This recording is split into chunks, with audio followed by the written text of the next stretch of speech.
Hello guys, long time no see. आजको new ब्लगमा चाहिँ म बनाउन गइरहेको छु लाफिन। बन्छ कि बन्दैन मलाई थाहा नै छैन, त्यही पनि म चाहिँ ट्राई गरिरहेको छु। So let's go. सबभन्दा फर्स्टमा चाहिँ मैदालाई डो बनाएँ र 20 मिनेटको लागि ढाकेर छाडेँ।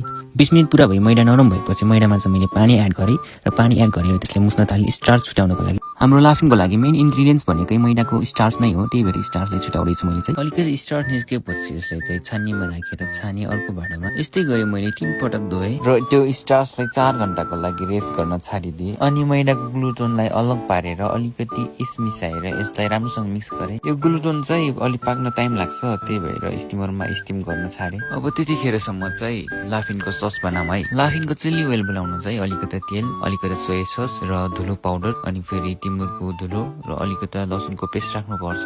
अनि राम्रोसँग मिक्स गरेपछि हाम्रो बन्छ लाफिनको चिल्ली ओइल। अर्कोतिर फेरि 4 घण्टापछि हाम्रो स्टार्च पनि रेडी हुन्छ र अननेसेसरी पानी सबै फालिदिन्छु अनि अलिकति बेसार राखेर त्यसलाई मिक्स गर्छु। अब चाहिँ सबै भइसकेपछि आफू चाहिँ लाफिनको रोटी बनाऊँ है। एउटा सानो प्लेटमा चाहिँ ओइल राख्ने र ओइललाई चारैतिर फैलाइदिने र त्यसमा चाहिँ त्यो स्टार्चलाई राख्ने अनि स्टिमरमा स्टिम हुन छाडिदिने। आफ्टर द्याट त्यो स्टिम गरेको पाकिसकेपछि त्यसलाई झिक्ने र त्यसलाई बिस्तारै चारतिरबाट कट गरिदिने र बिस्तारै झिक्ने। त्यति बेलासम्म पहिले नै राखेको ग्लुटोन पनि पाकिसकेको हुन्छ र त्यसलाई पनि झिकेर पिस पिस गराएर काट्ने।